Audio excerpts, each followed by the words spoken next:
பொன்மனச்செம்மல் புரட்சி தலைவர் எம்ஜிஆர் அவர்களையும் இதயம் புரட்சி தலைவி அம்மா தெய்வத்தை வணங்கி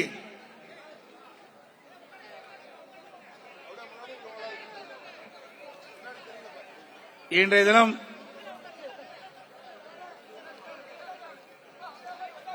திருவள்ளுவர் மத்திய மாவட்ட சார்பாக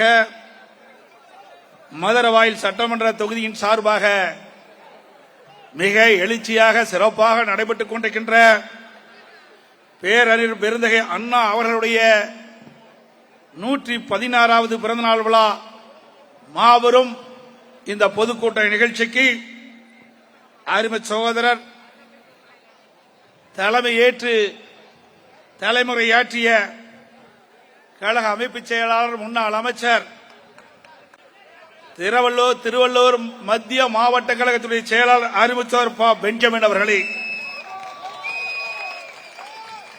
இந்த நிகழ்ச்சியிலே வரவேற்புரை நிகழ்த்திய முன்னாள் அமைச்சர் திருவள்ளூர் மேற்கு மாவட்ட கழக செயலாளர் அறிவித்தவர் திரு பி வி ரமணா அவர்களே, நிகழ்ச்சியிலே பங்கு பெற்று சிறப்பித்துக் கொண்டிருக்கின்ற கழக அமைப்பு செயலாளர்கள் சகோதரர் முன்னாள் எம்பி திரு திருத்திரிக்கோ ஹரி அவர்களே, முன்னாள் அமைச்சர் கழக சிறுபான்மை பிரிவினுடைய செயலாளர் அறிவிச்சவர் திரு எஸ் அப்துல் ரஹீம் அவர்களே, அமைப்பு செயலாளர் திரு திருவேற்காடு பி சீனிவாசன் அவர்களே, முன்னாள் அமைச்சர் திருவள்ளூர் கிழக்கு மாவட்ட கழக செயலாளர் அறிவிச்சவர் திரு மாதவரம் வி மூர்த்தி அவர்களே, திருவள்ளூர் வடக்கு மாவட்ட கழக செயலாளர் முன்னாள் எம்எல்ஏ சகோதரர் திரு ஸ்ரீனியும் பலராமன் அவர்களே, திருவள்ளூர் தெற்கு மாவட்ட கழக செயலாளர் முன்னாள் எம்எல்ஏ அறிவிச்சவர் திரு வி அலெக்சாண்டர் அவர்களே, முன்னாள் எம்எல்ஏ திரு என்.எஸ். மணிமாறன் அவர்களே, மாவட்ட எம்ஜிஆர் மன்ற செயலாளர் அறிவிச்சவர் என். ஜெகநாதன் அவர்களே, முன்னாள் எம்பி மற்றும் இந்த சிறப்பான நிகழ்ச்சிகளை கலந்து கொண்டு சிறப்பித்துக் கொண்டிருக்கின்ற பகுதி கழக செயலாளர்கள் அறிவிச்சவர் எம் இமானுவேல் அவர்களே,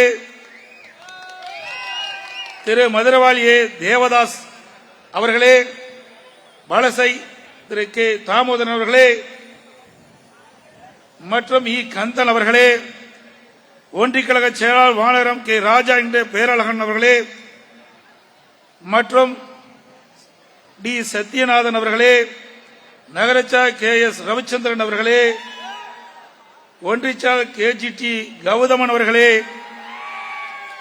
ஒன்றிச்சால் ஆர் சந்திரசேகர் அவர்களே, ஒன்றிச்சால் திரு டி பூங்கோவன் அவர்களே, ஒன்றிச்சால் எம் மகேந்திரன் அவர்களே, தமிழிசை நகர செயலாளர் திரு டி எம் ரமேஷ் அவர்களே மற்றும் இந்த விளம்பரத்தால் இடம்பெற்றுகின்ற வட்டக்கழக செயலாளர்களே, வரி என்று சிறப்பித்துக் கொண்டிருக்கின்ற மாவட்ட கழகத்தினுடைய நிர்வாகிகளே, சார்பணி மாவட்ட செயலாளர்களே, மேடையிலே வீட்டிருக்கின்ற பல்வேறு அமைப்பினுடைய பொறுப்பு வைக்கின்ற நிர்வாகிகளே, வரி என்று சிறப்பித்துக் கொண்டிருக்கின்ற கழகத்திலே பல்வேறு பொறுப்புகளை வைக்கின்ற நிர்வாகிகளே, பெரியவர்களே, தாய்மார்களே, தொழிலாளர் நண்பர்களே, கழக உடன்பிறப்புகளே, மகளிரை சேர்ந்த சகோதரிகளே, பத்திரிகையாளர்களே, உடன்பர்களே மற்றும் இறுதியாக நன்றியுரையாற்ற இருக்கின்ற நோலம்பூர் முன்னாள் மாமன்ற உறுப்பினர் மதுரவாயில் வடக்கு பகுதி கழக எம்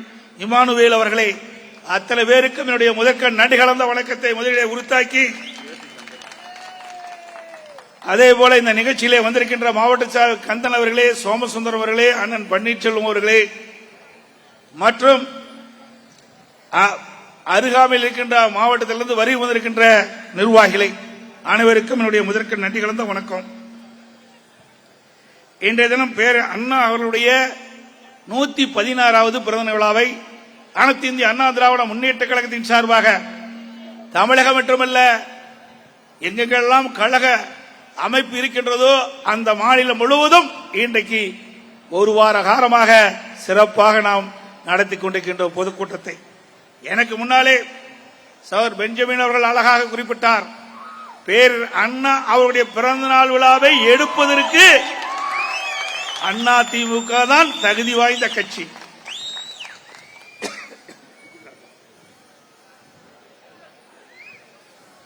வேறு அண்ணா அவர்கள் அழகாக குறிப்பிட்டார். ஒன்றே குலம் ஒருவனே தேவன் என்பது அறிஞர் அண்ணாவின் கொள்கை. அவர் குறிப்பிடுகின்ற பொழுது அழகாக தெரிவித்தார், நான் லுங்கி கட்டாத முஸ்லீம், சிலுவை அணியாத கிறிஸ்தவன், நெற்றியில் பட்டை ஓடாத இந்து என்று அனைத்து மதத்தையும் சமமாக பாதித்தவர் நம்முடைய பேரர் அண்ணா அவர்கள். அதே போல கடமை, கண்ணியம், கட்டுப்பாடு தாரக மந்திரமாக எடுத்துக்கொண்டு பேரர் அண்ணா அவர்கள் வழியிலே பொன்மனச்சம்பல் புரட்சி தலைவர் எம்ஜிஆர், இதயம் புரட்சி தலைவி அம்மா அவர்கள் தொடர்ந்து நமது கழகத்தை அற்புதமாக நடத்தினார்கள்.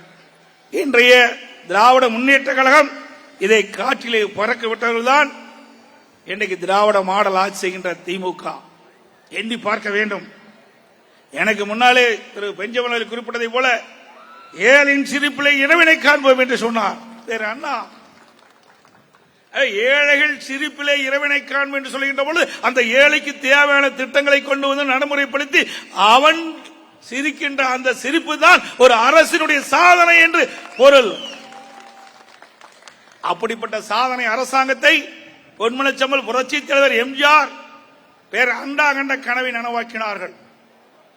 பேர் அண்ணா, பொன்மனச்சம்பல் புரட்சி தலைவர் எம்ஜிஆர் இருவரும் தலைவர்கள் கண்ட கனவை அம்மா அவர்கள் நிறைவேற்றினார்கள்.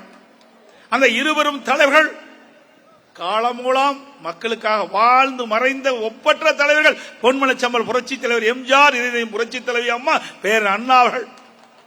அவர்களுக்கு குடும்பம் கிடையாது, மக்களுக்காக வாழ்ந்தார்கள். இங்கே இருக்கின்றமே நாம் தாம் அவர்களுக்கு பிள்ளைகள், வாரிசுகள். அப்படிப்பட்ட தலைவர்கள் உருவாக்கிய கட்சி அண்ணா திமுக கட்சி. இன்றைக்கு அப்படியா இருக்கின்றது? அண்ணா திமுக கட்சி மக்களுக்காக துவங்கப்பட்ட கட்சி. திமுக கட்சி தற்போது குடும்பத்திற்காக இருக்கின்ற கட்சி. ஆக அனைத்து இந்திய அண்ணா திராவிட முன்னேற்ற கழகம் ஆட்சியில் இருக்கின்ற வரை சிறப்பான திட்டங்களை கொண்டு வந்து நிறைவேற்றி தமிழகம் உயர்ந்த நிலைக்கு வருவதற்கு அடித்தளமாக அமைத்தது அண்ணா திமுக கட்சியினுடைய அண்ணா திமுக அரசாங்கம். அதே போல எதையும் தாங்கும் இதயம் வேண்டும் என்று பேர் அண்ணா அவர்கள் போதித்தார்.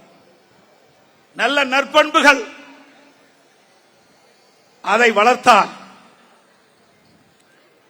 ஆனால் அண்ணாவால் ஆரம்பிக்கப்பட்ட திராவிட முன்னேற்ற கழகம் இன்றைக்கு கொள்கையில் மாறுபட்டு குடும்ப கட்சியாக காட்சி அளித்துக் கொண்டிருக்கின்றது தமிழகத்திலே. இன்றைக்கு திமுக அரசாங்கத்திற்கு ஒரு முதலமைச்சர் அல்ல 4 முதலமைச்சர் என்று ஆண்டு கொண்டிருக்கின்றார்கள். திரு ஸ்டாலின் ஒரு முதலமைச்சர், உதயநிதி ஒரு முதலமைச்சர், திரு ஸ்டாலினுடைய மருமகன் சபரீசன் ஒரு முதலமைச்சர், திரு ஸ்டாலினுடைய மனைவி அவள் ஒரு முதலமைச்சர். 4 முதலமைச்சர் தமிழ்நாட்டு மக்களை வாட்டி வதைத்துக் கொண்டிருக்கின்றார்கள். இன்றைக்கு தமிழகத்திலே 4 அதிகார மையம் ஆட்டி படைத்துக் கொண்டிருக்கின்றது தமிழ்நாட்டை என்பதை நீங்கள் எண்ணி பார்க்க வேண்டும்.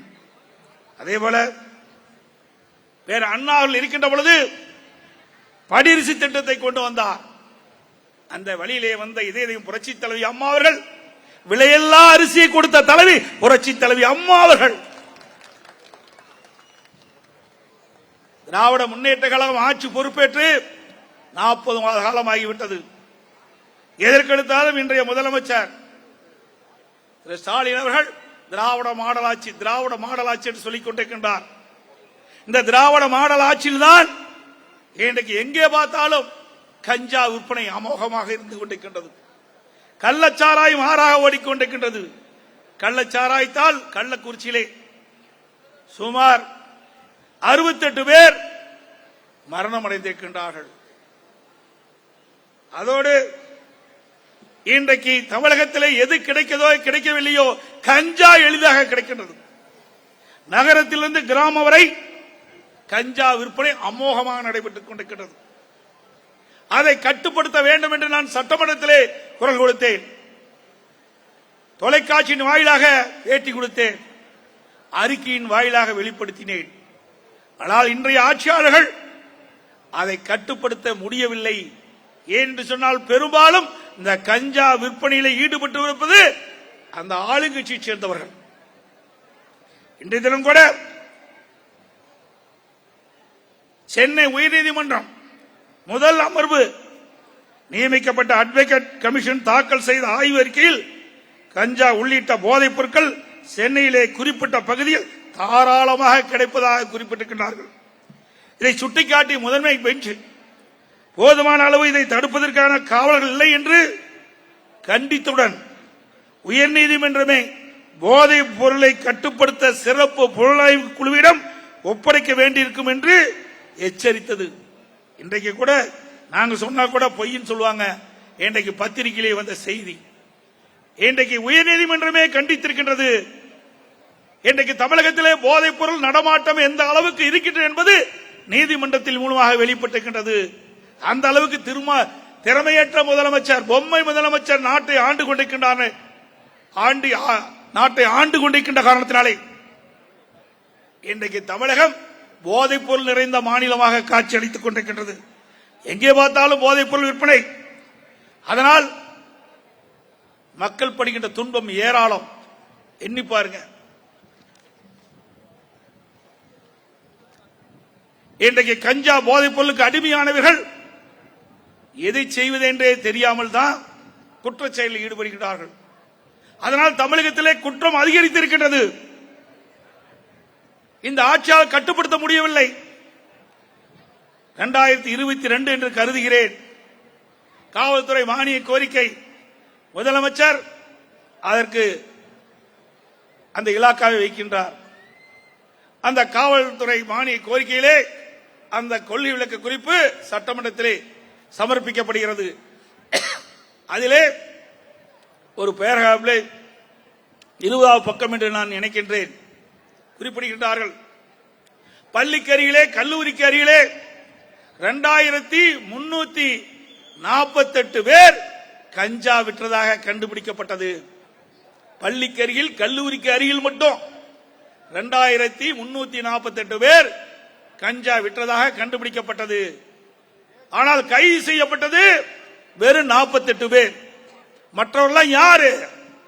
நான் அதுதான் ஏற்கனவே சொன்ன போல ஆளுங்கட்சி சேர்ந்தவர்கள் கஞ்சா விற்பனையில் ஈடுபட்டிருக்கின்ற காரணத்தினால்தான் இந்த கஞ்சாவை கட்டுப்படுத்த முடியல இந்த அரசாங்கத்தால். உயர்நீதிமன்றம் வரைக்கும் போய்விட்டது. ஆகவே இனியாவது காவல்துறைக்கு சுதந்திரமாக கொடுத்து இந்த விடியா திமுக ஆட்சியிலே இளைஞர்களும் மாணவர்களும் சீரழியாத ஒரு சூழ்நிலையை பார்த்துக் கொள்ளுங்கள். பொதுமக்கள் கஞ்சாவுக்கு அடிமையாகி பல்வேறு குற்றச்செயலில் ஈடுபடுகின்ற காட்சி தமிழகத்திலே நடந்து கொண்டிருக்கின்றன. அதனால பெண்களுக்கு பாதுகாப்பு இல்ல. கஞ்சா போதையில் தான் பல இடங்களில் பாலியல் வன்கொடுமை நடைபெற்றுக் கொண்டிருக்கிறது. இன்றைக்கு பத்திரிகையை பார்க்கிறோம், தொலைக்காட்சி செய்தியை பார்க்கின்றோம். இந்த பாலியல் வன்கொடுமை நடைபெறுகின்ற இடமெல்லாம் இந்த கஞ்சா போதை ஆசாமிகளால் இந்த குற்ற நிகழ்வுகள் நடைபெற்றுக் கொண்டிருக்கின்றன. 20 நாட்கள் ஆகிறது.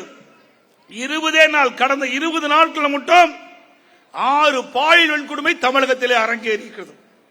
எவ்வளவு மோசமான ஆட்சி என்பதை எண்ணிப்பார்கள். இந்தியாவிலேயே இப்படிப்பட்ட மாநிலம் எங்கேயுமே கிடையாது. சட்ட ஒழுங்கு சீர்கட்ட மாநிலம் தமிழகம் என்பதற்கு இதுவே ஒரு எடுத்துக்காட்டு, இதுவே ஒரு சான்று. இன்றைக்கு நேற்று நாகை மாவட்டத்தில் அரசு குழந்தை காப்பத்தில் 50 சிறுமிகளுக்கு பாலியல் தொல்லை உள்ளாக்கி இருக்கிறாங்க நேற்றைய தினம். இன்றைக்கு பத்திரிகையில் தாம்பரம் பக்கத்தில் 11ஆம் வகுப்பு படிக்கின்ற மாணவி 3 பேர் கூட்டு பாலியல் செய்திருக்கிறாங்க. இவ்வாறு தினந்தோறும் பத்திரிகை எடுத்து செய்தி பார்த்தீங்கன்னா பாலியல் வன்கொடுமை அரங்கேறிக் கொண்டிருக்கிறது. 2019 அனைத்து இந்திய அண்ணா திராவிட முன்னேற்ற கழக அரசுகின்ற பொழுது தமிழகத்தில் வெறும் 9 பாலியல் வன்கொடுமை தான் ஒரு ஆண்டில் நடந்தது, அங்கொன்றும் இங்கொன்றுமாக. ஆனால் இந்த விடியா திமுக அரசாங்கத்தில், திராவிட மாடல் ஆட்சியில், திரு ஸ்டாலின் தலைமையில் இருக்கின்ற அரசாங்கத்தில் 20 நாட்களில் கடந்த 6, நேற்றை 1, இன்றைக்கு 1, கிட்டத்தட்ட 8 பாலியல் வன்கொடுமை 20 நாள் அடங்கேறி இருக்கிறது. அப்படி என்றால் தமிழகத்திலே சட்ட ஒழுங்கு இன்றைக்கு சந்தி சிரித்துக் கொண்டிருக்கின்ற எண்ணி பார்க்க வேண்டும். அது கூட இன்னைக்கு இந்த போதைப் பொருள் எப்படி இருக்குன்னு முதல்ல காட்டணும். நீங்க பாத்தீங்கன்னா 50 சிறுமிக்கு பாலியல் தொல்லை பத்திரிகையில் வந்த செய்தி தான் சொல்றேன். ஏன்னா நாளைக்கே திராவிட முன்னேற்ற கழகத்தை சேர்ந்த ஒருவர் இருக்கிறார், பேட்டி கொடுப்பார். எதிர்க்கட்சி தலைவர் சொல்வதெல்லாம் பொய் என்று சொல்லுவார். ஆதாரத்தோடு சொல்லுகிறேன். அனைத்தும் பத்திரிகையிலே வந்த செய்தி, ஊடகத்திலே வந்த செய்தியின் அடிப்படையிலே இந்த கருத்தை தெரிவிக்கின்றேன். மக்களுக்கு பாதுகாப்பு இல்ல, பெண்களுக்கு பாதுகாப்பு இல்ல. ஒரு திறமையற்ற முதலமைச்சர், பொம்மை முதலமைச்சர் இந்த தமிழகத்தை ஆண்டு கொண்டிருக்கின்ற காரணத்தினாலே இப்படிப்பட்ட நிகழ்வுகள் தொடர்ந்து நடைபெற்றுக் கொண்டிருக்கின்றது என்பதை இந்த நேரத்தில் தெரிவிக்க விரும்புகின்றேன். அதே போல படுகொலைகள் கொஞ்சம் நஞ்சம் படுகொலை இல்ல, தினந்தோறும் படுகொலை நடக்காத நாளே கிடையாது. 2, 3, 6 என்று தினந்தோறும் தமிழகம் முழுவதும் படுகொலைகள் நடந்து கொண்டிருக்கின்றன. ஒரு காலத்திலே தமிழக காவல்துறை ஸ்காட்லாந்து காவல்துறைக்கு இணையாக போற்றப்பட்ட காவல்துறை கைகட்டி வேடிக்கை பார்த்துக் கொண்டிருக்கின்ற நிலை இந்த விடியா ஆட்சியிலே பார்க்கப்படுகிறது, திராவிட மாடல் ஆட்சியிலே பார்க்கப்படுகிறது. காவல்துறைக்கு சுதந்திரம் கிடையாது. இன்றைக்கு திமுக காரருக்கு ஏவல் துறையாக செயல்பட்டுக் கொண்டிருக்கின்ற காட்சியை தான் பார்க்கின்றோம். இன்றைக்கு தமிழகத்திலே காவல்துறைக்கு சுதந்திரமாக நடவடிக்கை எடுக்க முடியாத காரணத்தினால்தான் இன்றைக்கு குற்றச்செயலில் ஈடுபட்டுள்ளவர்களுக்கு எந்த ஒரு அச்சம் இல்லாமல் குற்றச்செயலில் ஈடுபட்டுகின்ற காட்சி தமிழகத்திலே காண முடிகிறது. அதனால்தான் தினந்தோறும் கொலைகள் அரங்கேறிக்கின்றன. இது கண்டிக்கத்தக்கது. இந்த ஆட்சி எப்பொழுது போகும் என்று மக்கள் எதிர்பார்த்துக் கொண்டிருக்கின்றார்கள். அது மட்டுமல்ல, மக்களுக்கும் பாதுகாப்பு இல்ல, பெண்களுக்கும் பாதுகாப்பு இல்ல, அரசியல் தலைவர்களுக்கு பாதுகாப்பு இல்ல. இன்றைக்கு திமுக கட்சியில கூட்டணி அங்க வைக்கின்ற காங்கிரஸ் கட்சி திருநெல்வேலி மாவட்ட செயலாளர், அவர் பெயர் ஜெயக்குமார், அவர் மர்மமான முறையில் இருந்திருக்கிறார். இதுவரை கண்டுபிடிக்கவே முடியல. அப்படிப்பட்ட அரசாங்கம் தான் இந்த விடியா திமுக அரசாங்கம். அதோட இன்றைக்கு பகுஜன் சமாஜ் கட்சியினுடைய மாநில தலைவர் அவர் ஆம்ஸ்டாங், அவர் படுகொலை செய்யப்பட்டு இன்றைக்கு எவ்வளவு நாள் ஆகியிருக்குது. தினந்தோறும் அவரை கண்டுபிடித்தேன், இவரை கண்டுபிடித்தேன், இவரை கைது செய்கின்றேன், இவரை கைது செய்கிறேன் என்று பத்திரிகை செய்திதான் வந்து கொண்டிருக்கிறீர்களே, உண்மை குற்றவாளிகள் யார் என்று இன்னும் முழுமையாக கண்டுபிடிக்க முடியாத ஒரு அவலநிலை இன்றைக்கு தமிழகத்திலே நடந்து கொண்டிருக்கிறது. கட்சி தலைவர்களுக்கு பாதுகாப்பு கிடையாது. அப்படிப்பட்ட ஒரு ஆட்சி தான் இந்த விடியா திமுக ஆட்சி. ஆகவேதான் ஆம்ஸ்டாங் குடும்பத்தினர் சிபிஐ விசாரணை வேண்டும் என்று கேட்டார்கள். அதை இந்த அரசு ஏன் செய்யவில்லை? அதேபோல கள்ளச்சாராய வழக்கு இன்றைக்கு மாநில அரசாங்கம் விசாரிக்கப்பட்டால் உண்மை வெளிவராது. அதனால் சிபிஐ விசாரிக்க வேண்டும் என்று அனைத்து இந்திய அண்ணா திராவிட முன்னேற்ற கழக கட்சியின் சார்பாக உயர்நீதிமன்றத்திலே வழக்கு தொடர்ந்திருக்கின்றேன். தீர்ப்பு விரைவிலே வர இருக்கின்றது. ஏனென்று சொன்னால் சிந்தித்து பாருங்கள், காவல் நிலையத்திற்கு ஒரு 300 அடிக்கு அப்பால் கள்ளக்குறிச்சி நகரத்திலே கள்ளச்சாராயம் விற்கின்றார்கள். எவ்வித தங்கு தடையின்றி விற்கின்றார்கள். அந்த காம்பவுண்ட் செஷன்ஸ் கோர்ட், அந்த காம்பவுண்டுக்கு அருகில இந்த கள்ளச்சாராயம் விற்பனை செய்து அந்த கள்ளச்சாராயத்தை பருகியவர்கள் தான் 68 பேர் ஏழைகள் உயிர்ந்திருக்கின்றார்கள். அப்பொழுது முதல் நாள் கள்ளச்சாராயம் விற்று அதை குடித்து இறந்தவர்கள் 3 பேர். அப்பொழுது மாவட்ட ஆட்சித்தலைவர் பேட்டி கொடுக்கிறார். அருகிலே சட்டமன்ற உறுப்பினர் ஒருவர் இருக்கிறார், ஒருவர் மாவட்ட காவல்துறை கண்காணிப்பாளர் இருக்கின்றார். பேட்டி கொடுக்கின்றார். கள்ளச்சாராயம் பருகி அந்த 3 பேர் இறக்கவில்லை, பல்வேறு காரணங்களை சுட்டிக்காட்டி அதனால் இறந்தார்கள் என்று சொல்கிறார்.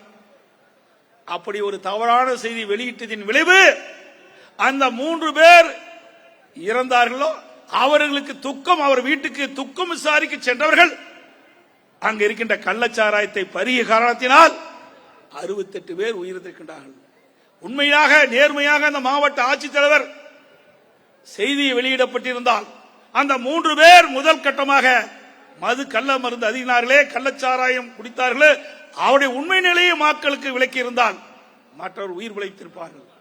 ஆனால் இந்த அரசாங்கத்தின் தூண்டுதலின் பேரிலே ஒரு தவறான செய்தியை வெளியிட்டதன் விளைவாக 68 விலை மதிக்க முடியாத உயிரை நாம் இழந்திருக்கின்றோம். அதேபோல இன்றைக்கு மக்களுக்கும் பாதுகாப்பு இல்ல, பெண்களுக்கும் பாதுகாப்பு இல்ல, அரசியல் கட்சி தலைவருக்கும் பாதுகாப்பு இல்ல, காவல்துறைக்கே பாதுகாப்பு இல்ல. அண்மையில் ஒரு ஆண்டுக்கு முன்பு என்று கருதுகிறேன், திருமதி கனிமொழி அவர்கள் ஒரு கூட்டத்தில், சென்னைக்கு அருகில் ஒரு கூட்டத்தில் பேசிட்டு இருக்கிறாங்க. அந்த கூட்டத்திற்கு பாதுகாப்புக்கு சென்ற பெண் காவலர்களை இடுப்பு பிடிச்சுக்கிறாங்க. எவ்வளவு மோசமான ஆட்சி என்பதை பாருங்க. அவர் மீது 2 நாட்கள் வழக்கு பதிவே செய்யவில்லை. ஏன்னா அவர் திமுக கட்சி சேர்ந்தவர் என்ற காரணத்தினாலே 2 நாட்கள் வழக்கு பதிவு செய்யாம தாமதப்படுத்திய அரசாங்கம் தான் விடியா திமுக அரசாங்கம். பெண்களுக்கு பாதுகாப்பு இல்ல, காவல்துறையில் பணிபுரிகின்ற காவலருக்கு பாதுகாப்பு இல்ல. இன்றைக்கு வழியிலே நின்று இன்றைக்கு மது அறிந்தவர்களை சோதனை செய்கின்ற பொழுது காவலர்களை தாக்கின்றார்கள். அதோட சென்னையில் ஒரு பகுதியில் ஒரு குற்றவாளியை பிடிக்க போகிறாங்க. 4 காவலர்கள் கஞ்சா போதையில எகிரி எகிரி அந்த காவலரை அடிக்கிறாங்க. தொலைக்காட்சியில் வந்த செய்தி தான் சொல்றேன். எவ்வளவு மோசமான சம்பவம். இன்றைக்கு காவல்துறையை பார்த்து குற்றச்செயல் ஈடுபடுவதில் அச்சப்படுவதில்லை. தாராளமாக இன்றைக்கு எந்தவித தங்கு தடையுமின்றி கஞ்சா பயன்படுத்தி இன்றைக்கு போதை ஆசாமிகள் இன்றைக்கு மக்களை தாக்கின்றார்கள், பெண்களை பாலியல் வன்கொடுமைக்கு ஆளாக்கின்றார்கள், காவலரை தாக்கின்றார்கள். அப்படிப்பட்ட ஒரு கேடுகட்ட ஆட்சிதான் இந்த விடியா திமுக ஆட்சி என்பதை இந்த நேரத்திலே தெரிவிக்க விரும்புகின்றேன். இன்றைக்கு திராவிட முன்னேற்ற கழக ஆட்சியில் நிறைய சாதனைகளை செய்தோம் என்று திராவிட முன்னேற்ற கழகத்துடைய தலைவர், இன்றைய முதலமைச்சர் தானாக தம்பட்டம் அடித்துக் கொள்கிறார். இந்த ஆட்சி வந்த பிறகு என்ன செய்தார் என்பதை நீங்கள் எண்ணி பார்க்க வேண்டும். ஒண்ணுமே செய்யல. அனைத்து இந்திய அண்ணா திராவிட முன்னேற்ற கழகம் ஆட்சி இருக்கின்ற பொழுது பல்வேறு திட்டங்களை கொண்டாந்தோம். அதிகமான கலை அறிவியல் கல்லூரி கொடுத்தோம். ஒரே ஆண்டுல 11 மருத்துவக் கல்லூரி மருத்துவமனை கொண்டாந்தோம். திருவள்ளூர் மாவட்டத்தில் கூட 400 கோடியில மருத்துவக் கல்லூரி மருத்துவமனை கொண்டு வந்து சாதனை படைத்த அரசாங்கம். 6 சட்டக்கல்லூரியை கொண்டு வந்தோம். பிரம்மாண்டமான கால்நடை பூங்கா 1000 கோடிகளை கொடுத்தோம். கால்நடை மருத்துவக் கல்லூரி ஆராய்ச்சி நிலையம் 3 கொண்டு வந்தோம். வேளாண்மை கல்லூரி, பொறியியல் கல்லூரி, பாலிடெக்னிக் கல்லூரி, ஐடி கல்லூரி, இப்படி ஏராளமான கல்லூரியை திறந்ததின் விளைவு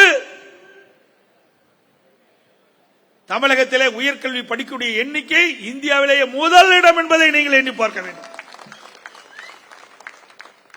2011 திராவிட முன்னேற்ற கழக ஆட்சி மக்களால் இறக்கப்பட்டு அம்மா முதலமைச்சர் ஆகின்ற பொழுது 134 பேர் உயர்கல்வி படிச்சுட்டு இருந்தாங்க. அனைத்து இந்திய அண்ணா திராவிட முன்னேற்ற கழக ஆட்சியில் அம்மாவுடைய அரசு இருக்கின்ற பொழுது, அம்மா மறைவுக்கு பிறகும் தொடர்ந்து அண்ணா திமுக அரசு வேகமாக துரிதமாக கல்வியிலே பல்வேறு புரட்சிகள் செய்த விளைவாக 2019-20 154 பேர் உயர்கல்வி படித்தாங்க. 2030 அடைய வேண்டிய இலக்கை 2019-20 அடைந்தோம். இதுதான் சாதனை. இன்றைக்கு முதலமைச்சர் பேசுறார், உயர்கல்வியிலே சாதனை படைத்தோம் என்று. நீங்களும் சாதனை படிக்கல, சாதனை படித்தது அனைத்து இந்திய அண்ணா திராவிட முன்னேற்ற கழக அரசாங்கம். ஆக்கி வச்ச சாப்பாட்டை சாப்பிட்டு இருக்கிறீங்க, அதுதான் நீ கண்ட பலன். அதேபோல நீட் தேர்வு என்று எத்தனை ஆண்டு காலம் முழங்கிக் கொண்டிருக்கின்றீர்கள். ஆட்சி பொறுப்பேற்று 40 மாத காலம் ஆகின்றது. நீட் தேர்வு என்ன ஆச்சு? ஏற்கனவே திராவிட முன்னேற்ற கழகத்தினுடைய நாடாளுமன்ற உறுப்பினர்கள் 2019 வெற்றி பெற்று அமர்ந்திருந்தீர்கள். கூட்டணி கட்சி சேர்ந்த எம்பிகள் இருந்தீர்கள். என்ன செய்தீர்கள்? நாடாளுமன்றத்திலே நீட் தேர்வுக்கு தமிழகத்திலே விலக்கு வேண்டும் என்று குரல் கொடுத்தீர்களா? ஒன்றும் கிடையாது. இப்பொழுது வெற்றி பெற்றிருக்கின்றீர்கள்.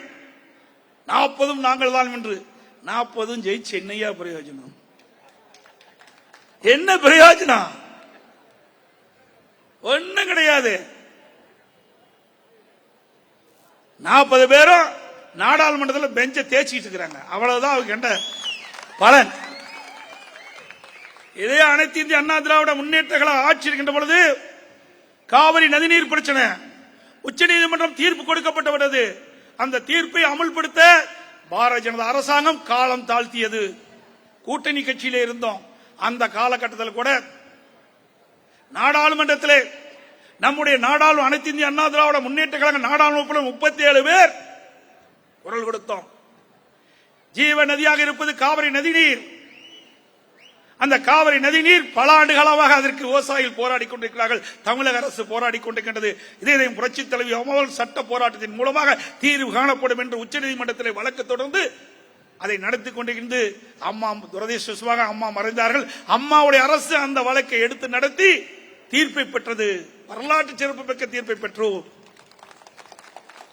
அந்த தீர்ப்பை நடைமுறைப்படுத்த தாமதமான காரணத்தினாலே 22 நாட்கள் நாடாளுமன்றத்திலே முடக்கிட சரித்திரம் படைத்த கட்சி அதிமுக கட்சி. 22 நாட்கள் நாடாளுமன்றமே இயங்கவில்லை, முடக்கப்பட்டது. உச்சநீதிமன்ற தீர்ப்பை நீங்கள் அமல்படுத்துகின்ற வரை நாடாளுமன்றத்தில் நடக்க விடமாட்டோம். இது அதிமுக தில்லு திராணி தெம்பு அதிமுக இருக்குது. அதிமுக கட்சிக்காரருக்கு இருக்குது, எங்களுடைய நாடாளுமன்ற இருக்குது. ஆனால் நீட் தேர்வை ரத்து செய்வோம் என்று சொல்லுகிறீர்களே, யார் நீட் தேர்வை ரத்து செய்வது? மத்திய அரசாங்கம் தான். அதற்கு விதிவிலக்கு கொடுப்பது யார்?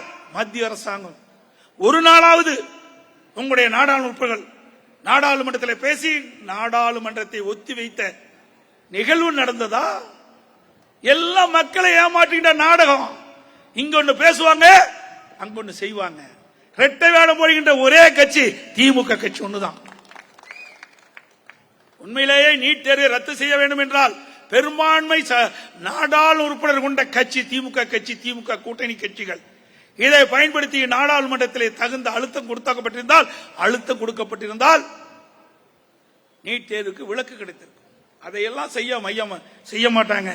ஆனா அவ குடும்ப நிகழ்வு. அண்மையிலே ஒரு நிகழ்வை பார்த்திருப்பீர்கள்.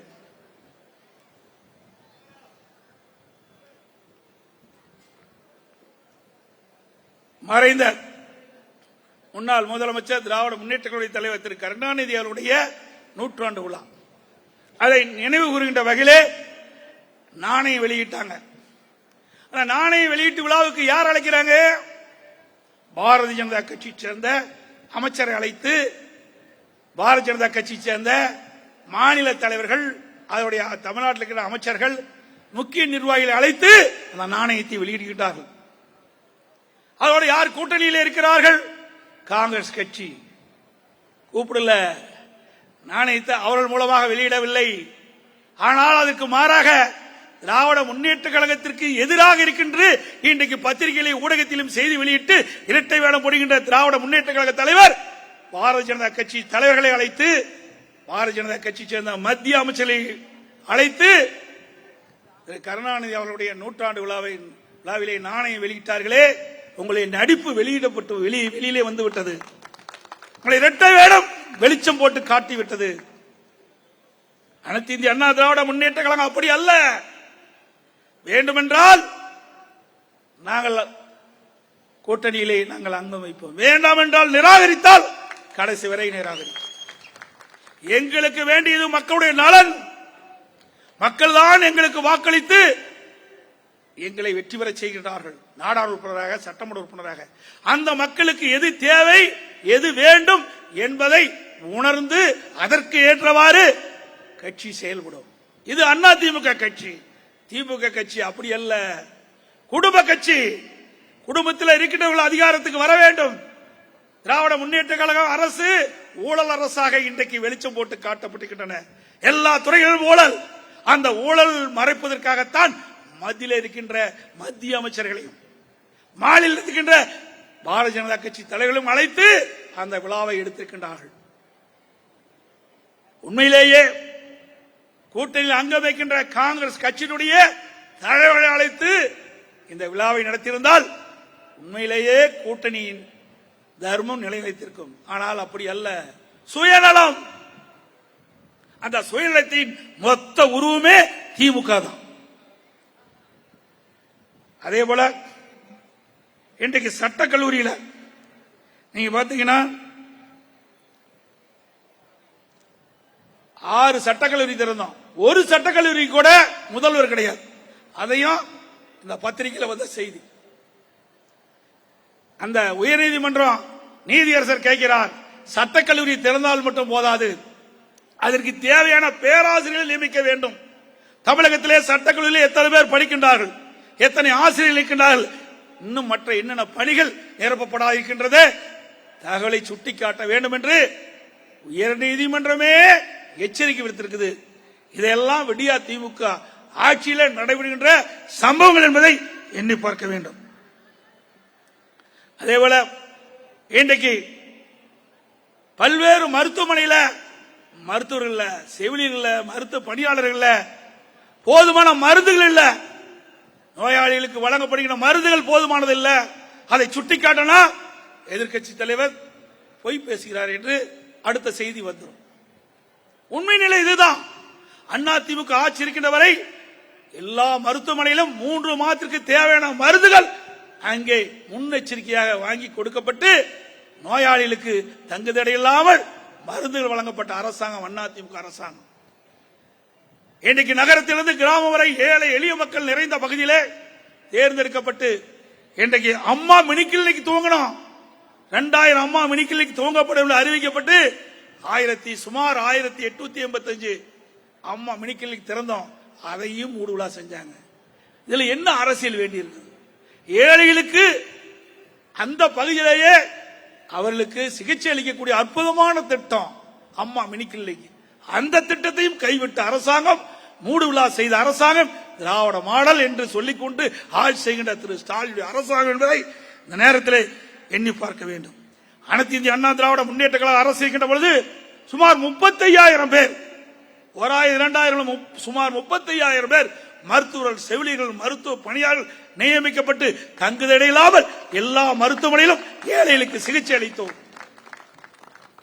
கொரோனா காலம் கடுமையான சோதனை. அப்படிப்பட்ட சோதனையான நேரத்திலும் விலை மதிக்க முடியாத உயிரை காப்பாற்றிய அரசாங்கம் அதிமுக அரசாங்கம். அப்பொழுது பிரதமர் காணொலி காட்சியின் மூலமாக தமிழ்நாட்டுக்கு அனைத்து முதலமைச்சர்களோடு தொடர்பு கொண்டு பேசுகின்ற பொழுது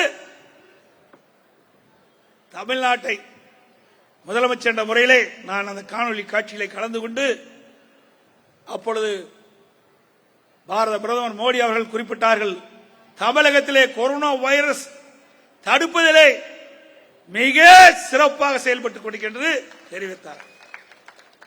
தமிழ்நாடு அரசாங்கம் எந்த அளவுக்கு கொரோனா வைரஸ் தடுப்பிலே நடவடிக்கை எடுக்கப்படுகிறது அதை மற்ற மாநிலம் பின்பற்ற வேண்டும் என்ற செய்தியும் அதில் சொன்னார். அப்படி நிர்வாக திறமைமிக்க அரசாங்கமாக செயல்பட்டது. அதனால் கொரோனா வைரஸ் தடுத்து நிறுத்தப்பட்டது, பரவாமல் தடுக்கப்பட்டது, விலை மதிக்க முடியாத உயிரை காப்பாற்றினோம். இன்றைய ஆட்சியாளர்கள் இன்னைக்கு மருத்துவர்கள் இல்ல, செவிலியர்கள் இல்ல, அதோட இந்த மருத்துவர்கள் போராட்டம் பண்றாங்க, செவிலியர்கள் போராட்டம் பண்றாங்க, எதையுமே கண்டுகொள்ளல. அதே போல வேளாண்மை துறை அனைத்து இந்திய அண்ணா திராவிட முன்னேற்ற கழக அரசு இருக்கின்ற பொழுது குடிமராமத்து திட்டம், அற்புதமான திட்டத்தை கொண்டு வந்தோம். திருவள்ளூர் மாவட்டத்தில் நாங்கள் மணிமங்கலம் ஏரியில முதலாக இந்த திட்டத்தை துவக்கி வைத்தேன். மேடையில் இருக்கிறவர்கள் அந்த நிகழ்ச்சியில பங்கு பெற்றாங்க. குடிமராமத்து திட்டம் அற்புதமான திட்டம். பல ஆண்டுகளாக ஏரி, குளம், குட்டையெல்லாம் தூர் வாராமல் வண்டல் மண் நிரம்பி கிடந்தது. அம்மாவுடைய அரசு பருவ காலையிலே பெய்கின்ற மழைநீர் ஒரு சொட்டு நீர் கூட வீணாக கூடாது என்பதற்காக குடிமராமத்து திட்டம் என்ற திட்டத்தை துவக்கி முழுக்க அந்த ஏரி பாசனம் பெறுகின்ற அந்த விவசாயிகளுடைய பங்களிப்போடு அந்த திட்டத்தை நிறைவேற்றி காட்டினோம். அந்த விவசாயிகள் அந்த ஏரியிலே வண்டல் மண்ணை இலவசமாக அள்ளி தங்களுடைய நிலத்திற்கு இயற்கை உரமாக பயன்படுத்தினார்கள். ஒன்று ஏரி ஆழமாகியது, மற்றொரு பக்கம் விவசாயியுடைய நிலத்திற்கு அடி உரமாக பயன்படுத்தியது. அதனால் விவசாயிகள் விளைச்சல் கூடியது. இப்படி அற்புதமான திட்டத்தை கொண்டு வந்த அரசாங்கம் அதிமுக அரசாங்கம். அப்படி ஒரு திட்டத்தையாவது நீ நிறைவேற்றிருக்கிறியா சொல்லுங்க பார்க்கலாம்.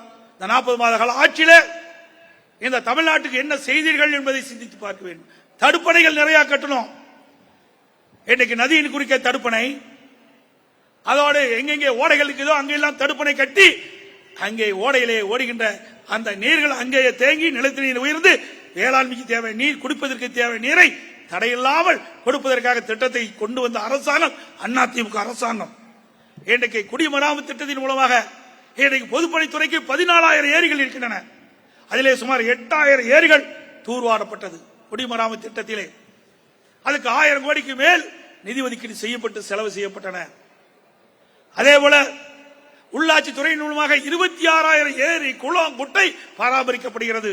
அனைத்தும் தூர்வாரப்பட்டு இன்றைக்கு மழைக்காலங்களிலே இன்றைக்கு நீர் தேங்கி இருக்கின்ற காட்சி கண்கொள்ளா காட்சியாக நாம் பார்க்கப்படுகிறது.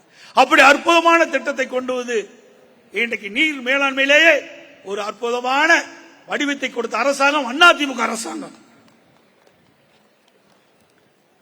விவசாயிகள் பாதிக்கப்படுகின்ற பொழுதெல்லாம் விவசாயிகளுக்கு தேவையான உதவிகள் நிறைய செஞ்சோம். கொஞ்சம் செய்யல. ஏனென்று சொன்னால் இன்னைக்கு வேளாண் உற்பத்தி அதிகமாக உற்பத்தி செஞ்சாதான் விலைவாசி ஏறாம பார்க்க முடியும். இங்கே வந்திருக்கின்றார்களே தாய்மார்கள், ஏழைகள் நிறைந்த பகுதியாக இருந்தாலும் இன்றைக்கு விலைவாசி உயராமல் பார்த்துக் கொள்வதற்கு காரணம் இன்றைக்கு வேளாண் பெருமக்களுக்கு தேவையான உதவிகள் அவ்வப்போது செய்த காரணத்தினாலே விலைவாசி உயராமல் நாங்கள் பார்த்துக் கொண்ட அரசு அதிமுக அரசு. உற்பத்தியை பெருக்கணும், விலைவாசி ஏறல. இன்றைக்கு ஆட்சியாளர் பாருங்க, அனைத்து இந்திய அண்ணா திராவிட முன்னேற்ற கழகத்தில் 1 கிலோ அரிசி, நல்ல தரமான அரிசி 50 ரூபாய்க்கு கிடைச்சிட்டு இருந்தது. இன்னைக்கு 65 ரூபாய் போடணும்.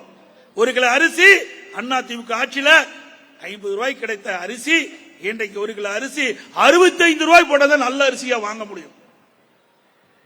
இது அதிமுக ஆட்சியுடைய சாதனை. எல்லா விலைவாசி ஏறி போச்சு. இன்றைக்கு மக்களுக்கு வேலை வாய்ப்பு குறைஞ்சு போச்சு.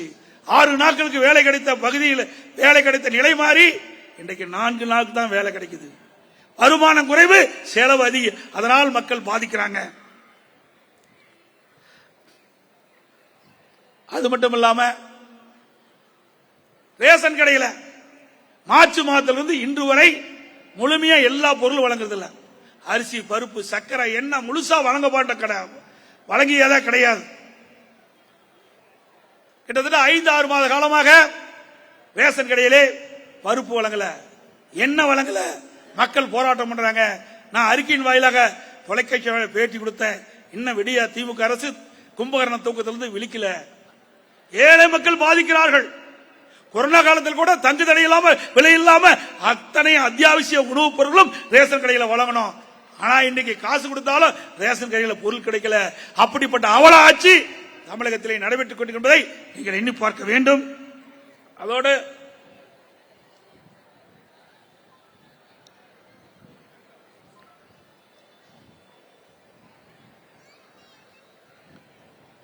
திரு ஸ்டாலின் அவர்கள் தேர்தல் நேரத்தில் குறிப்பிட்டார், நிதி மேலாண்மை சரி செய்யப்படும். அதாவது நிதி பற்றாக்குறையை சரி செய்வதற்கு ஒரு நிபுணர் குழு அமைக்கப்படும் என்று சொன்னார். அதுக்காக ஒரு நிபுணர் குழு அமைச்சார். அந்த நிபுணர் குழு அமைக்கப்பட்ட பிறகு 3 லட்சம் கோடி கடன் வாங்கியிருக்கு. 40 மாத திராவிட மாடல் ஆட்சியில் திரு ஸ்டாலின் தலைமையில் இருக்கிற அரசாங்கம் 3 லட்சம் கோடி கடன் வாங்கி இருக்குது. கொஞ்சம் லஞ்சம் இல்ல. 3 லட்சம் கோடி கடன் வாங்கினாலும் பரவாயில்ல. என்ன திட்டத்தை கொண்டாந்தீங்க? அதனால மக்களுக்கு என்ன நன்மை கிடைச்சிருது? ஒரு பெரிய திட்டத்தை கூட கொண்டு வரல. எல்லாமே அதிமுக ஆட்சியில் கொண்டு வரப்பட்ட திட்டத்தை தான், முடிவுற்ற பணிதான் இன்றைய முதலமைச்சர் ரிப்பன் கட்டி திறந்து வச்சிட்டு இருக்கார். பல திட்டத்தை முடக்கிட்டாங்க. இன்னைக்கு மெட்ரோ ரயில் திட்டம் கட்ட 2 சுமார் 118.90 கிலோமீட்டர் நீளமுள்ள மெட்ரோ ரயில் பாதை அமைப்பதற்கு அனைத்து இந்திய அண்ணா திராவிட முன்னேற்ற கழக அரசு, அம்மா அரசு இருக்கின்ற பொழுது மத்திய உள்துறை அமைச்சரை கூட்டிட்டு வந்து கலைவாணர் அரங்கிலே 63,000 கோடியில அடிக்கல் நாட்டிய பெருமை அதிமுக வச்சார். அதை கூட உங்களால் நிறைவேற்ற முடியல. கேட்டா நிதி கிடைக்கலங்கிறீங்க. அந்த நிதியை பெறுவது மத்தியிலே, நாடாளுமன்றத்திலே நீங்கள் குரல் கொடுக்க வேண்டும். 40 நாங்கள் வெற்றி பெற்றோம் என்று தப்பட்டம் அளித்துக் கொள்கிறீர்களே, ஏன் 40 நாடாளுமன்றம் ஏன் நாடாளுமன்றத்திலே குரல் கொடுக்கவில்லை? தமிழகத்திற்கு தேவையான நிதியை கொடுக்க மறுக்கின்றீர்கள் என்று யாராவது கேள்வி எழுப்பி நாடாளுமன்றத்தை அழுத்தம் கொடுத்த சரித்திரம் உண்டா? கொடுக்க மாட்டாங்க. கொடுத்தா ஊழல் குற்றச்சாட்டுல ஏற்கனவே ஒருவர் ஒரு ஆண்டு நிறைவு பெற்றுட்டார். ஒரு ஆண்டு நிறைவு பெற்றார். சிறையில ஒரு ஆண்டு வெற்றிகரமா முடிச்சிட்டார். பயம். அதிமுக கொண்டு வந்த திட்டத்தை கூட நிறைவேற்ற முடியாத திராணியற்ற அரசாங்கம் விடியா திமுக அரசாங்கம். அதே போல பேருந்து பாத்தீங்கன்னா 4 ஆண்டுகளா போக்குவரத்து மானிய கோரிக்கையில் அந்த போக்குவரத்துறை அமைச்சர் சொல்றாரு வருடம் 5000 பேருந்து வாங்கப்படும். அது அப்படியே ரிப்பீட் ஆகிட்டே இருக்குது. 4 ஆண்டு காலமாக போக்குவரத்து மானிய கோரிக்கையில் கொள்கை விளக்க குறிப்பில் அப்படியே அச்சடித்து வெளியிட்டு இருக்கிறாங்க. இதுவரைக்கும் 1600 பேருந்து தான் வாங்கியிருக்கிறாங்க. இன்னைக்கு நகர பேருந்து பாருங்க ஒழுகுது, மழை பெஞ்சா ஒழுகுது, கொடை பிடிச்சிட்டு போறாங்க. இன்றைக்கு நகர பேருந்தில் பயணம் செய்கின்ற பயணிகள் கொடை பிடிச்சிட்டு தான் மழை காலத்தில் நகர பேருந்துல பயணம் செய்ய முடியும். அப்படிப்பட்ட அவல நிலை. இன்றைக்கு சமீபத்தில் சென்னையில ஒரு நகர பேருந்துல ஒரு பெண்மணி அமர்ந்துட்டு இருக்காங்க. அந்த ஃபுட்பால்ல கலந்துக்கிட்டு அதுல கீழே இறக்கிட்டாங்க, நடந்துகிட்டே ஓடுறாங்க. சத்தம் போட்டு நிறுத்தின காரணத்தால அந்த அம்மா தப்பிச்சாங்க. இன்னொரு பக்கம் நகர பேருந்துல சீட்டு கழட்டிட்டு போயிட்டு எவ்வளவு கொடுமை பாருங்க. நிர்வாக திறமை இல்ல, காலாவதியான பஸ் வச்சுக்கிட்டு ஓட்டிட்டு இருக்கிறாங்க. அண்ணா திமுக ஆட்சியில 14,500 பேருந்துகள் புதிதாக வாங்கி இயக்கப்பட்டோம். அத்தனை வெற்றி விளம்பரம். எப்ப பார்த்தாலும் விளம்பரம். விளம்பரம் இல்லாத நாளே கிடையாது. உடனே தமிழ்நாடு முதலமைச்சர் ஸ்டாலின் ஒரு பேரை வைப்பார், அவர் விளம்பரம் பண்ணுவாங்க. அதோட முடிஞ்சு போச்சு. பேர் வைப்பதிலே கிண்ண சாதனை படைத்த முதலமைச்சர் தமிழ்நாடு முதலமைச்சர் ஸ்டாலின் ஒருத்தர் தான். அப்புறம் ஒரு திட்டத்தை அறிவிப்பார், ஒரு குழுவை போட்டுருவார். ஒரு திட்டத்தை அறிவிப்பார், ஒரு குழு போட்டுருவார். இன்றைய தினம் இந்த திராவிட முன்னேற்ற கழக அரசு ஏற்பட்ட பிறகு திரு ஸ்டாலின் தலைமையிலே வந்த விடியா திமுக அரசாங்கம், திராவிட மாடல் ஆட்சின்னு சொல்லிக்கிட்ட அரசாங்கம், இந்த 40 மாத காலத்தில் 50க்கும் மேற்பட்ட குழு போட்டுக்கிறீங்க. இந்த குழு என்ன செஞ்சது? ஒண்ணுமே தெரியல. எப்படி நாட்டு மக்களை ஏமாற்றுகா என்பதை நீங்கள் எண்ணி பார்க்க வேண்டும். இந்த குழுவுக்கு ஒரு குழு போட்டு ஆராய வேணும். அப்பதான் இந்த குழு எல்லாம் என்னென்ன பணி செஞ்சிருக்குன்னு தெரியும்.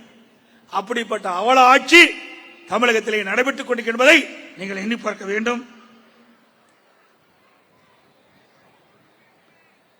2021 சட்டமன்ற பொதுத் தேர்தலும் போது அரசு ஊழியர்களுடைய வாக்குகளை பெறுவதற்காக திராவிட முன்னேற்ற கழக கட்சி, திராவிட முன்னேற்ற கழக தலைவர் 525 அறிவிப்புகளை வெளியிட்டார். 1-2 இல்ல, இதுவரைக்கும் தமிழகத்தில் இவ்வளவு அறிவிப்பு வெளியிட்ட சாதனையே கிடையாது. அந்த சாதனையை அவர் தான் படித்தார். 525 அறிவிப்புகள் வெளியிட்டு இதுவரைக்கும் 10 அறிவிப்புகள் கூட 10% அறிவிப்புகளை நிறைவேற்றல. அரசு ஊழியர்களுக்கு பல்வேறு சலுகைகளை அறிவிச்சார், ஒண்ணுமே நடக்கல. இருக்கிற சலுகையெல்லாம் பறித்ததுதான் மிச்சம். அரசு ஊழியர்களுக்கும் பட்டை நாமம் போட்ட அரசாங்கம் தான் இந்த விடியா திமுக அரசு.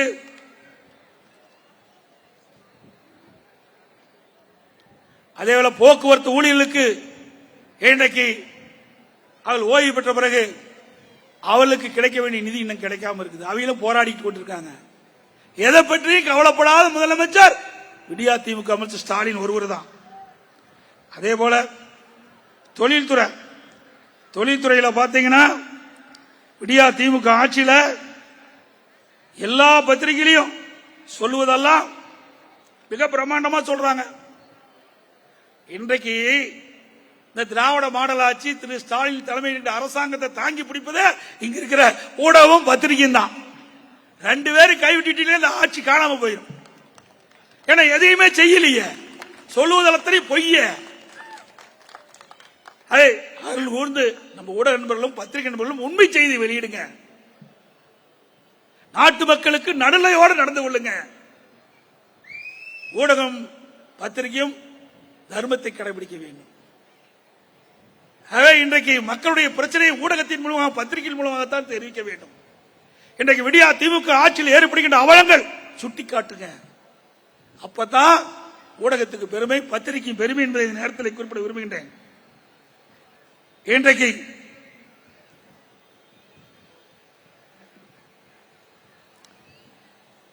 திரு ஸ்டாலின் வெளிநாடு பயணம் போனார். வெளிநாடு பயணத்தின் போது முதல் துபாய் போனார். அங்க குடும்பமே போச்சு. ஒன்னு பெரிய தொழில் முதலீட்டு ஈர்க்கவே இல்லை. மக்களை ஏமாற்றிட்டு தான் மிச்சம். பத்திரிகை ஊடகத்தில் அழகா விளம்பரம், அது சரியா இருந்தது. அப்புறம் சிங்கப்பூர் மற்றும் ஜப்பான் போனார். நிறைய முதலீட்டு ஈர்ப்புன்னு சொன்னார். ஒண்ணுமே இல்ல, குறைந்த முதலீடு தான் ஈர்த்தார். ஸ்பெயின் போனார். வேடிக்கை என்னன்னா, அங்க போய் பல நாட்கள் தங்கி தமிழ்நாட்டுக்கு தொழிலதிபரை அழைத்து அங்க புரிந்துணர்வு ஒப்பந்தம் போடுறார். எவ்வளவு விஞ்ஞான முறைப்படி இந்த ஆட்சியாளர்கள் நடந்து கொள்ள என்பதை இதுவே சான்று.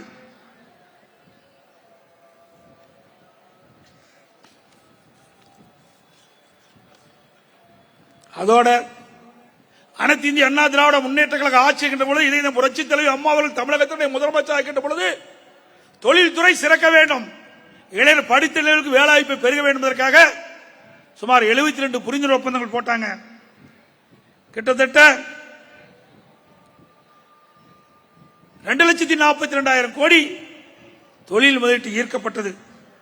அதில் அதிமுக ஆட்சி இருக்கின்ற வரை 72% நிறைவேற்றப்பட்டது.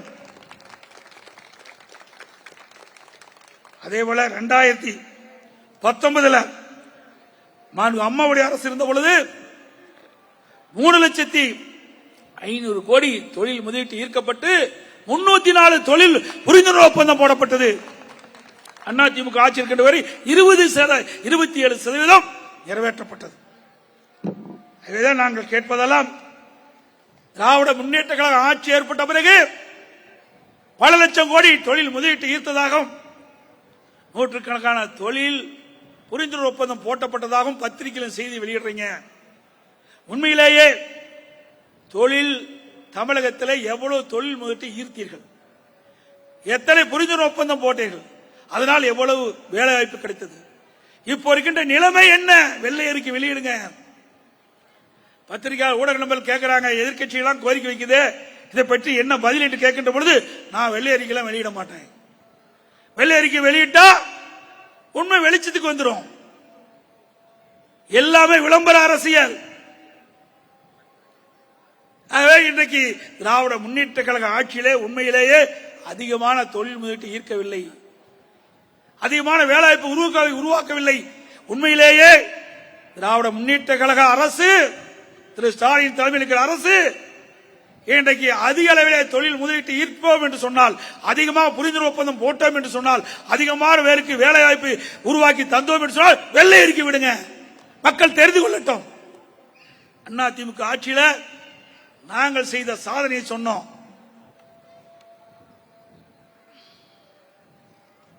அதோட இன்னைக்கு எடப்பாடி பழனிசாமி வெளிநாடு போனாரு, ஒண்ணுமே கொண்டாளி சொல்றாரு. இப்ப இருக்கிற தலைமைச் செயலாளர் திரு முருகானந்தம் தான் தொழில்துறை செயலாளராக இருந்தார். இதற்கு முன்பு நிதித்துறை செயலாளர் இருந்தார். அதற்கு முன்பு திரு ஸ்டாலினுக்கு முதன்மை செயலாளராக இருந்தார். அவர் கேட்டு தெரிஞ்சுக்கப்பா, அவரு தான் எனக்கு செயலாளராக இருந்தார், தொழில்துறை செயலாளர் இருந்தார். அவர் தான் வெளிநாட்டு கூட்டிட்டு போனேன். அவரை கேட்டு தெரிஞ்சுக்க, நான் வெளிநாடு போய் என்ன எவ்வளவு தொழில் ஈட்டோம், எவ்வளவு முதலீடு வந்தது, எவ்வளவு புரிந்துணர்வு ஒப்பந்தம் போட்டோம் என்ற செய்தியை கேட்டு தெரிஞ்சுக்க.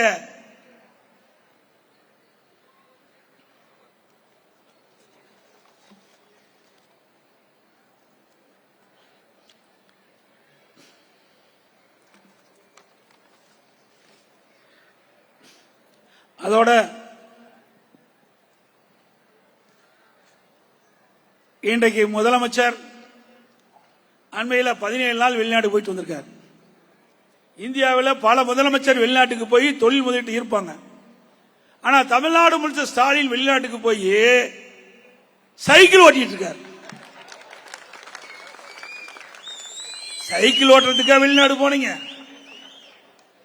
மக்களுடைய வரி பணத்தை இப்படியா ஊதாரித்தனமா செலவு செய்வது? எண்ணி பாருங்க. இந்தியாவில் இருக்கின்ற பல முதலமைச்சர்கள் வெளிநாட்டுக்கு சென்று தொழில் முதலீட்டு ஈர்க்கிறாங்க. நாம தமிழ்நாட்டுக்கு முதலமைச்சர் வெளிநாடு போய் சைக்கிள் ஓட்டுறார். அதுதான் அவருடைய சாதனை. இரண்டாவது, அப்பா சைக்கிள் ஓட்டுறாரு. தமிழ்நாட்டில் இருக்கின்ற விளையாட்டுத்துறை அமைச்சர் உதயநிதி அவர்கள் கார் ரேஸ் நடத்துறார். இது ரெண்டு தான் மக்களுக்கு முக்கியம்.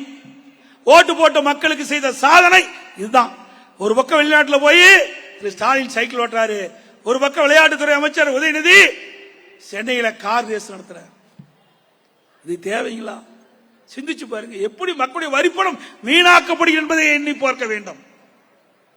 இன்னைக்கு ஒவ்வொருவரும் வரி கட்டுகிறார்கள்.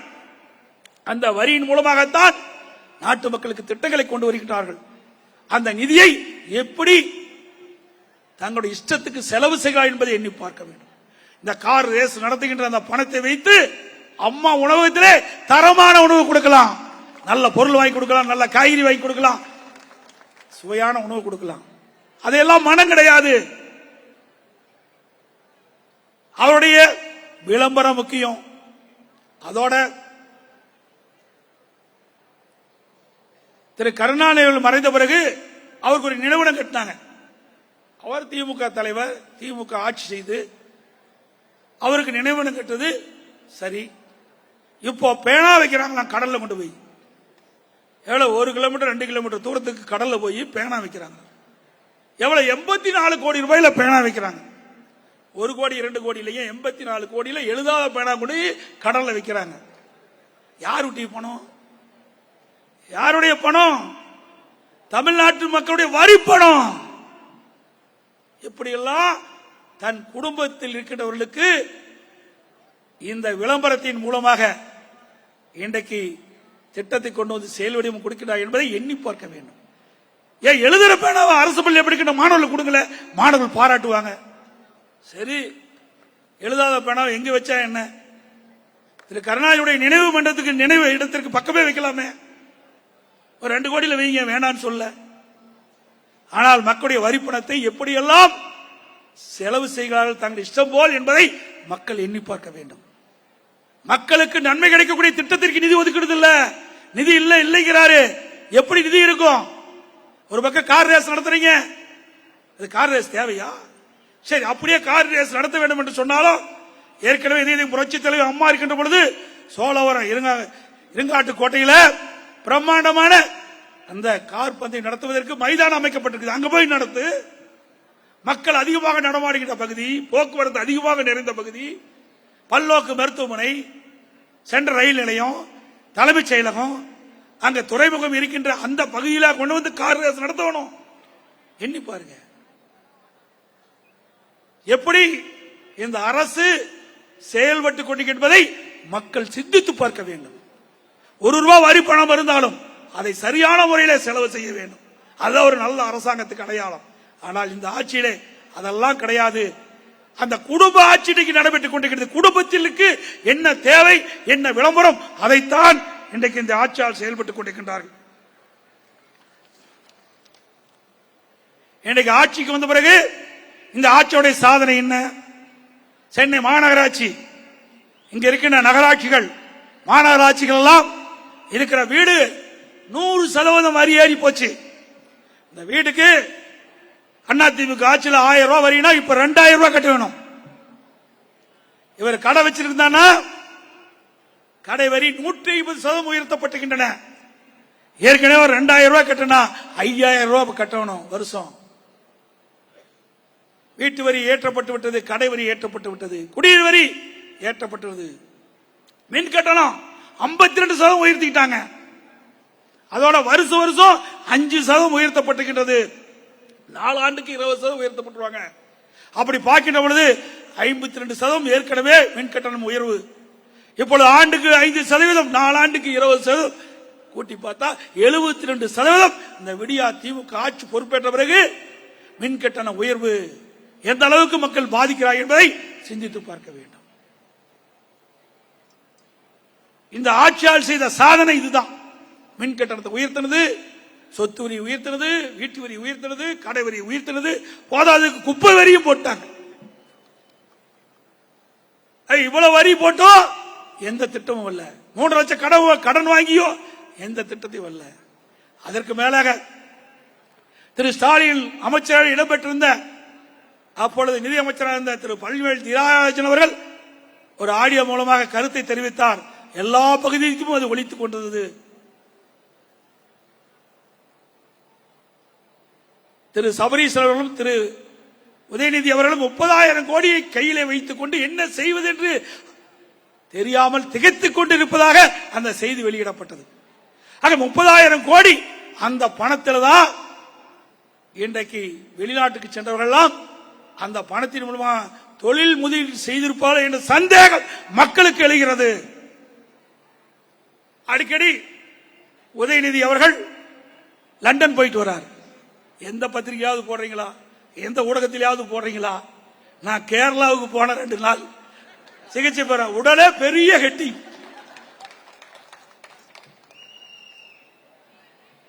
ஒரு விளையாட்டுத்துறை அமைச்சர் இங்க அமைச்சரவை கூட்டம் நடந்துட்டு இருக்குது, அதுல கலந்துக்கல, லண்டன் போனார்.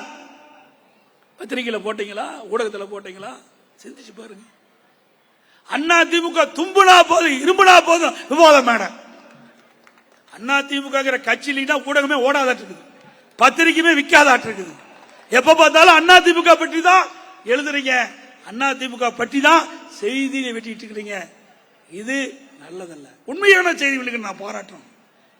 ஆனா பொய் செய்தி வெளியிடாதீங்க, அவதூறு செய்தி வெளியிடாதீங்க. அருள் கூர்ந்து சிந்திச்சு பாருங்க. இன்னைக்கு தமிழகத்தில் சட்ட ஒழுங்கு சந்தி சிரிச்சிட்டு இருக்குது. இன்னைக்கு 20 நாட்கள் 6 பாலியல் வன்கொடுமை, 2 நாட்கள் 2 8 பாலியல் வன்கொடுமை 20 நாள் நடந்தேறி இருக்குது. அதுக்கு ஏதாவது விவாத மேடை வச்சிருக்கீங்களா? ஒண்ணுமே கிடையாது. எந்த விவாத மேடை வைக்கல. ஆனா அண்ணா திமுக அரசாங்கம் இருக்கின்ற பொழுது இன்றைக்கு எதிர்கட்சிக்கு எவ்வளவு முக்கியத்துவம் கொடுத்து எங்கள் ஆட்சி மீது குற்றம் சுமத்துறீங்க. சிந்திச்சு பாருங்க. நாங்கள் பொய் செய்தி வெளியிட வேண்டும் சொல்லல. ஆளுகின்ற கட்சிக்கு நடக்கின்ற அவலங்களை நாட்டு மக்களுக்கு எடுத்து சொல்லுங்க, நடலையோடு எடுத்து சொல்லுங்க. இன்னும் 2 பத்திரிகை இருக்குது. ஒன்னு தினகரன் பத்திரிகை, பீட்டர் மாமான்னு ஒரு பகுதி இருக்கும். தினந்தோறும் அண்ணா திமுக பற்றி போலினா அந்த ஆசிரியருக்கு வைத்து வெளி வந்துடும். அண்ணா திமுக செய்தி அதுல இருந்துகிட்டே இருக்கும், ஏதாவது ஒரு செய்தி இருந்துகிட்டே இருக்கும். உண்மையில பொய் செய்தி அவதூறு செய்தி வெளியிட்டே இருப்பாங்க. இது நல்லதல்ல. உண்மை செய்தி வெளியிட நாங்க வரவேற்கிறோம். அவை நீ ஒரு கட்சிக்கு தாக்கு பிடிக்கிறீங்க, நான் வேண்டான்னு சொல்லல. ஒரு கட்சி ஆதரிக்கிறீங்க, வேண்டான்னு சொல்லல. ஆனா எங்க கட்சி பற்றி அவதூறாக செய்தி வெளியிடாதீர்கள், அது நல்லதல்ல. பத்திரிகை தர்மத்திற்கு எதிரானது. அதாவது இன்னொரு பத்திரிகை இருக்குது, தினமலர் பத்திரிகை. அப்பப்போ நல்லதும் போடுவாங்க நம்மளை பத்தி, அப்பப்போ வேணும்னே திட்டமிட்டு ஒரு தேசிய கட்சிக்கு ஆதரவா ஒரு படத்தை போடுவாங்க. இன்றைக்கு கூட போட்டிருக்காங்க, எடப்பாடி பழனிசாமிக்கு 6 பேர் எதிர்ப்பு, 12 பேர் எதிர்ப்பு, 18 பேர் எதிர்ப்பு, ஒருவர் கூட எதிர்ப்பு இல்லை என்பதை எங்கள் கட்சி கட்டுக்கோப்போட இருக்கணும். உங்களால் நிரூபிக்க முடியுமா? நீங்க தேசிய கட்சிக்கு ஆதரவா இருங்க, நான் வேண்டான்னு சொல்ல. தினமலர் பத்திரிகை ஒரு நடுநிலையோட பத்திரிகை, சிறப்பா செயல்பட்டு கொண்டிருந்த பத்திரிகை ஏன் அண்மை காலமாக அனைத்து இந்திய அண்ணா திராவிட முன்னேற்ற கழகத்தை பொய் செய்தி அவதூறு செய்தி வெளியிடுறீங்க? இது தர்மமா, நியாயமா? சிந்திச்சு பாருங்க. ஆகவே நீங்கள் நடுநிலையோடு செயல்படுங்க, நல்ல செய்தி வெளியிடுங்க, நாட்டு மக்களுக்கு நன்மை பயக்கக்கூடிய செய்திகளை வெளியிடுங்க. ஆட்சியாளரும் சரி, எதிர்கட்சியாக இருந்தாலும் சரி, ஒரே பார்வையில் பாருங்க. ஒரு நாணயத்துக்கு 2 பக்கம் மாறி நல்லது நடந்தால் அதை செயல்படுத்துங்க. வேண்டுமென்றே திட்டமிட்டு தவறான செய்தி அதில் கூர்ந்து வெளியிடார்கள் என்று அன்போடு இந்த நேரத்தில் கேட்டுக்கிறேன். அதோட அப்பப்ப பாத்தீங்கன்னா எல்லா பத்திரிகையிலும், ஒரு சில பத்திரிகை தவிர்த்து எல்லா பத்திரிகையிலும் அண்ணா திமுக இணையும், அண்ணா திமுக நாளை இணையும், அண்ணா திமுக டிசம்பர் மாதத்தில் இணையும். எங்கயா இணையுது? அண்ணா திமுக தெளிவா இருக்குது.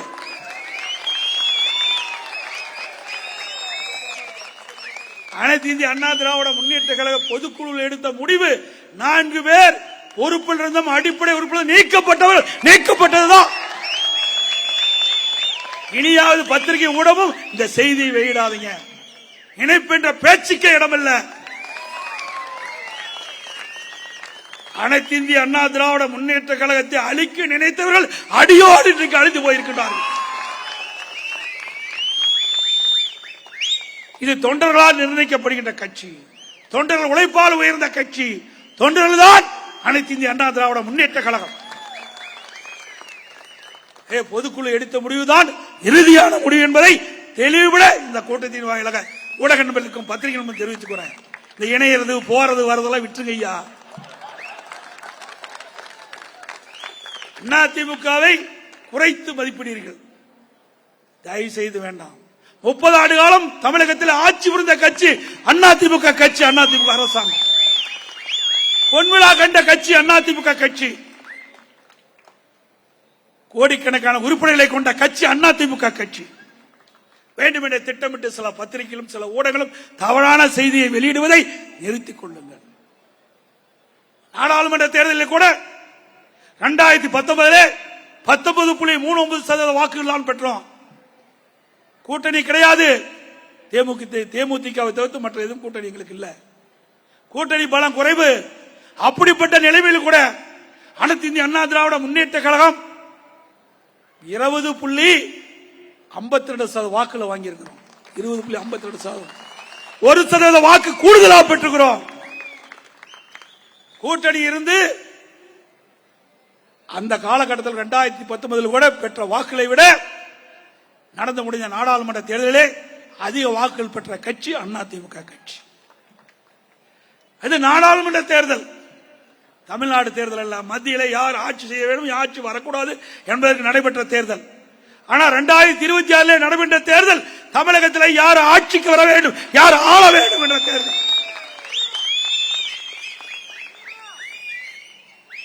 2026 இந்த 40 மாத திராவிட மாடல் ஆட்சியிலே மக்கள் பட்ட அவலங்கள், துன்பங்கள், துயரங்கள், வேதனைகள் அத்தனையும் ஒட்டுமொத்தமாக அதிலே தீர்ப்பு கொடுக்க இருக்கின்றார்கள்.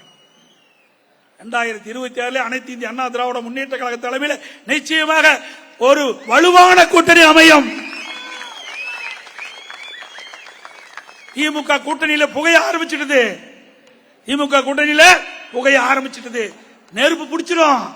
பிடிச்சா அந்த கட்சி அதோட இன்னைக்கு எல்லா ஊடகம் பத்திரிகையும் பாருங்க, திமுக வலுவான கூட்டணி. அப்படின்னா முட்டு கொடுக்கிறது யாரு? கூட்டணி. முட்டு கொடுப்பது இந்த ஆட்சிக்கு கூட்டணி தான் முட்டு கொடுத்திருக்குது. கூட்டணி இல்லை என்றால் திமுக படுதோல்வி சந்திக்கும். அனைத்து இந்திய அண்ணா திராவிட முன்னேற்ற கழகம் 2026 ஆண்டு மக்களுடைய பேராதரவை பெற்று கழக நிர்வாகிகள் தொண்டர்கள் எறும்பை போல தேனீக்களை போல சுறுசுறுப்பாக செயல்பட்டு கழக வேட்பாளரை வெற்றி பெற செய்து மீண்டும் பொன்மனச்செம்மல் புரட்சித் தலைவர் எம்ஜிஆர், புரட்சித் தலைவர் அம்மாவுடைய ஆட்சி அமைப்போம்.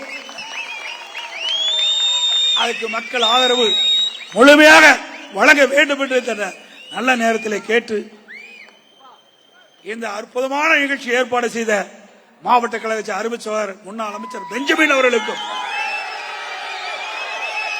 அவரோடு இணைந்து பணியாற்றிய பகுதி கழக செயலாளர்கள், வட்ட கழக செயலாளர்கள், மாமன்ற உறுப்பினர்களுக்கும், முன்னாள் மாமன்ற உறுப்பினர்களுக்கும், கழக நிர்வாகிகளுக்கும் இந்த அண்ணா அவருடைய பிறந்தநாள் விழா நிகழ்ச்சியிலே இன்னைக்கு திருவள்ளூர் மாவட்டத்திலிருந்து வருகின்ற சிறப்பித்துக் கொண்டிருக்கின்ற மாவட்ட செயலாளர்களுக்கும், தலைமை கழக நிர்வாகிகளுக்கும், பக்கத்து மாவட்டத்திலிருந்து வரி புரிந்து நிர்வாகிகளுக்கும், இந்த நிகழ்ச்சியிலே பங்கு பெற்றுள்ள அத்தனை நல்ல உள்ளங்களுக்கும் நன்றி, வணக்கம்.